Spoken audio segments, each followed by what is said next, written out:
On continue les présentations des livrets de cette saison 2024 de Formule 1. Désormais, place à Mercedes. C'est l'avant-dernière présentation des livrets. Après, il ne restera plus que Red Bull. N'oubliez pas de liker, partager, commenter et surtout vous abonner à la chaîne, c'est très important. On est parti. Voici donc la livrée de la Mercedes W15 pour cette saison 2024 et ça change un petit peu par rapport à l'année dernière. Alors disons que Mercedes a mixé les deux couleurs qu'ils avaient depuis quelques années maintenant.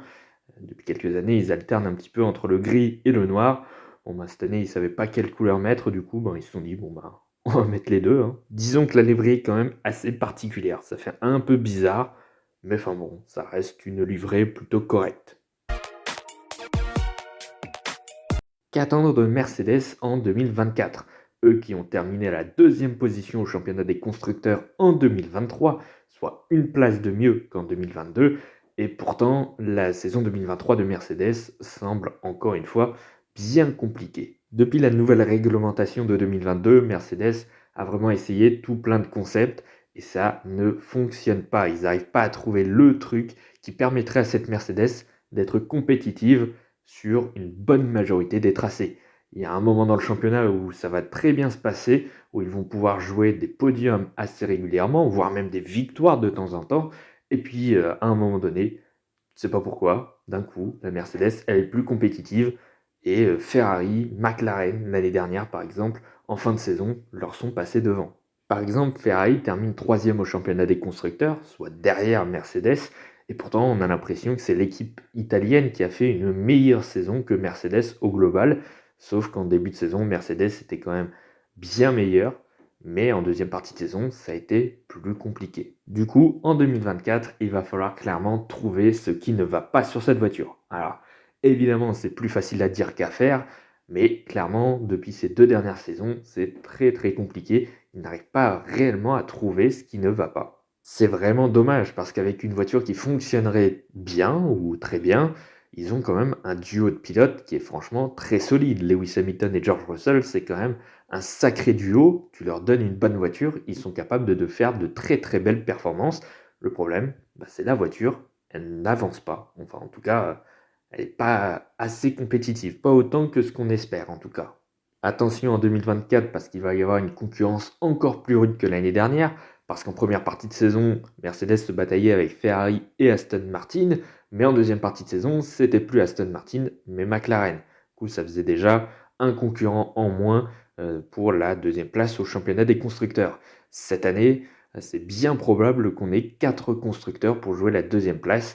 McLaren et Aston Martin devraient être là dès le début, évidemment avec Ferrari. Donc comme je l'ai répété sur les vidéos sur McLaren et Ferrari et Aston Martin, le moindre faux pas, ça peut faire tomber une équipe de la deuxième à la cinquième place au constructeur. Et voir Mercedes en cinquième place, là franchement, ça ferait très très mal. Et en plus, comme si ça suffisait pas, c'est la dernière année de collaboration entre Mercedes et Lewis Hamilton. Donc en interne, comment ça va se passer? Est-ce que Mercedes va promouvoir George Russell en tant que leader de l'équipe ou va tout de même laisser Lewis Hamilton rester un petit peu au même statut qu'il a depuis quelques années, depuis que George Russell est arrivé? Ça, je pense, ça peut être un frein pour Mercedes parce que du coup, le développement de la voiture, ça va plus aller entre les mains de George Russell que de Lewis Hamilton qui va partir à la fin de la saison. Donc évidemment, ils vont pas lui donner toutes les améliorations de cette Mercedes durant la saison. Ils vont peut-être lui donner les améliorations en début d'année, mais ensuite, plus la saison va passer et plus Mercedes va commencer à mettre les améliorations sur George Russell. Donc à voir comment ça va se gérer en interne, c'est pas forcément la situation la plus facile. Voilà, Hamilton qui part avant même le début de la saison 2024, ça fait mal. Surtout qu'il était censé rester en 2025. On peut aussi se poser la question du timing de l'annonce de Lewis Hamilton qu'il quitte Mercedes avant la saison 2024.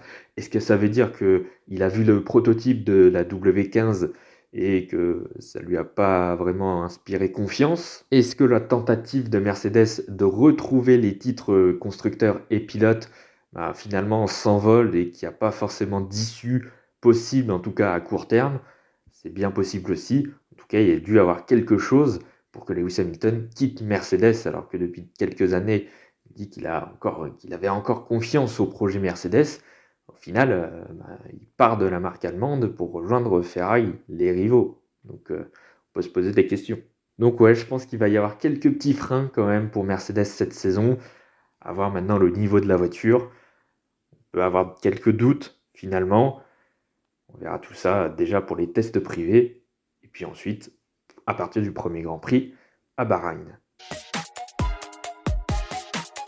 Comme je l'ai dit tout à l'heure, Lewis Hamilton s'apprête donc à vivre sa dernière saison en Formule 1 en gris avec Mercedes, équipe qu'il a rejoint en 2013 et avec laquelle il a remporté 6 titres pilotes sur les 7 qu'il compte. Évidemment, Lewis Hamilton va vouloir clôturer ce chapitre Mercedes avec brio. Mais maintenant, est-ce qu'il aura réellement la voiture? Et est-ce que les dirigeants Mercedes vont vraiment vouloir qu'il ait les améliorations, qu'il puisse s'améliorer durant la saison? Ça, c'est pas sûr. Depuis 2022, on a l'impression que l'ambiance entre Mercedes et Lewis Hamilton semble un petit peu céder. Et là, ça a cassé durant cet hiver puisqu'il part. Maintenant, à voir si durant cette saison, ça va se remarquer. Est-ce que Lewis Hamilton va être un peu moins performant que ces dernières saisons? En tout cas, plus 2023, parce que 2022, c'était une catastrophe de toute manière. En tout cas, ce qui est sûr, c'est que Lewis Hamilton, il va vouloir remporter au moins une dernière course avec Mercedes cette saison. Maintenant, tout dépendra du matériel, tout dépendra aussi du niveau de Red Bull au final, parce que bon, s'il laisse que des miettes comme en 2023, ça va pas être facile de gagner. Attention à la concurrence avec son coéquipier, parce que George Russell pourrait potentiellement remonter dans l'estime de Mercedes. Alors, il n'est jamais tombé très bas, mais il faut dire que l'année dernière, Hamilton a été meilleur que George Russell, sauf que là, ça change tout. Vu qu'Hamilton part, il n'aura pas toutes les évolutions de la Mercedes, alors que George Russell, lui, il les aura très probablement, puisque lui, il reste chez Mercedes en 2025. Je veux pas être méchant avec Lewis Hamilton, mais il faut dire que quand son coéquipier commence à le devancer trop souvent, il a tendance à râler et à pleurnicher un petit peu auprès de l'équipe pour avoir les évolutions. On l'a vu en 2022. Alors en début de saison, ils n'avaient pas totalement la même voiture, donc Russell était devant quand même Lewis Hamilton, mais ça n'allait pas et il n'a pas arrêté de râler toute la saison. Et au final, Mercedes l'a écouté et lui a donné les évolutions dont il voulait, ce qui n'était pas forcément le cas de George Russell, notamment en 2023. Sauf que là, pour le coup, ça pourrait lui faire défaut, puisque maintenant, Mercedes ne va pas forcément l'écouter, pas à 100% en tout cas. Il n'aura pas les évolutions dont il veut, pas totalement en tout cas. Donc, ouais, attention, j'ai bien envie de voir la gestion entre Mercedes et Lewis Hamilton pour sa dernière année. Ça pourrait faire des étincelles. Maintenant, voilà, on connaît le niveau de Lewis Hamilton, c'est un excellent pilote. On a vu, en 2023, il fait une très belle année avec la voiture qu'il a. J'ai envie de dire qu'il va continuer sur la lignée de 2023, qu'il va continuer à faire de belles performances. Tout dépend là aussi de la performance de sa voiture.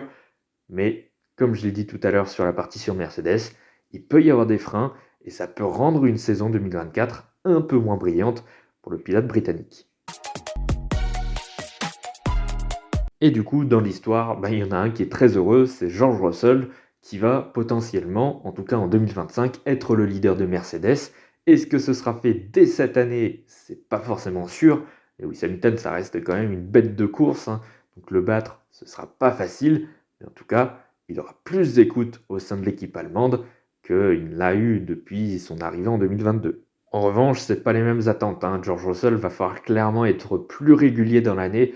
Ça a été une saison compliquée. Il y a eu quand même pas mal de boulettes, surtout dans des grands prix où il était performant et au final il termine avec un 0 pointé ou un mauvais résultat, un moins bon résultat en tout cas. Singapour, il doit faire podium, au final il abandonne dans le dernier tour. Las Vegas, il était totalement éligible à un podium. Au final, contact avec Verstappen, il termine plus loin. Canada, pareil, il faisait un beau Grand Prix, il tape le mur. Bref, il y a eu pas mal d'opportunités gâchées par George Russell l'année dernière, ce qui fait que sa saison 2023 a été quand même assez compliquée. Donc cette année, clairement, on l'attend à un meilleur niveau. Ce qu'on attendra surtout de George Russell, c'est monter sur beaucoup plus de podiums que l'année dernière. Parce que je crois que l'année dernière, il monte sur 2 podiums seulement. Et puis au championnat des pilotes, quand même, ça fait mal, hein. Lewis Hamilton qui termine 3e et qui score des points sur quasiment toute la totalité des grands prix de la saison. Et un George Russell qui termine 8e au championnat, avec un écart sur les pilotes Ferrari, Norris, des pilotes comme ça. Ça fait quand même mal, il y a eu quand même des performances bien compliquées. Après, il faut dire aussi que le changement de concept de Mercedes à partir du Grand Prix de Monaco, ça lui a fait très mal. Il ne s'est jamais réellement senti à l'aise dans cette voiture. À partir du moment où ils ont rajouté les pontons, ce qui n'était pas le cas avant, avec le concept zéro ponton, George Russell était quand même plus performant, je trouve, en tout cas plus proche de Lewis Hamilton. Je crois qu'en qualification, il reste toutefois assez proche de son coéquipier britannique, donc ça c'est plutôt pas mal. Sur un tour, il s'en sort plutôt pas mal, mais en rythme de course, il en a manqué cette saison. Et clairement, c'est ce qu'il va falloir retrouver en 2024, comme ça avait été le cas en 2022. Ce qui va l'aider dans cette saison 2024, c'est qu'il va bénéficier de plus d'écoute de la part de Mercedes, puisque comme je le répète depuis tout à l'heure, Hamilton il se tire à la fin de la saison 2024, ce qui n'est pas le cas de George Russell. Donc il va bénéficier au fur et à mesure de la saison de plus d'évolution. C'est lui que Mercedes va commencer à plus en plus écouter au cours de la saison et à le propulser petit à petit en tant que premier pilote. Alors, je pense qu'il n'aura pas ce statut dès cette saison 2024 parce qu'à côté c'est quand même Lewis Hamilton, c'est pas n'importe qui non plus, mais enfin bon, il aura plus de bénéfices cette saison je pense, plus d'amélioration, plus d'évolution qui vont aller de son côté et ça va clairement l'aider pour cette saison 2024 je pense. On devrait voir un meilleur visage de George Russell cette saison. Après maintenant, tout dépend aussi de la performance de la voiture. Ça dépendra si elle est performante sur une majorité des Grands Prix ou non. Donc il y a bien des Grands Prix où on va peut-être voir George Russell un peu moins bien que d'habitude.